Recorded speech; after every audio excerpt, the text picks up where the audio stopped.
Мен сіздерге оңай электромоторын қалай жасайтынын көрсетемін.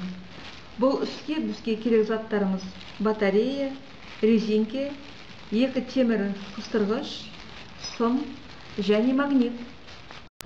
Ең бірінші мына резинкені батареяға бекітеміз.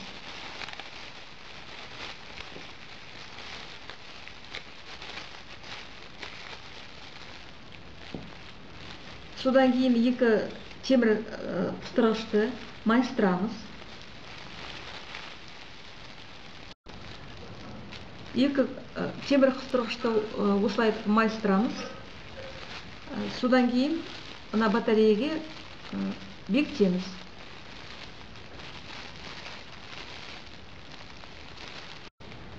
Сымның 2 ұшын тазартамыз. Бір ұшын түгел, ал екінші ұшын жартылай тазартамыз.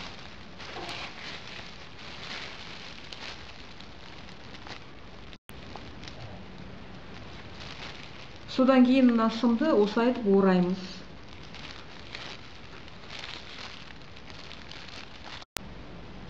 Сымды осы жерге орнықтырамыз.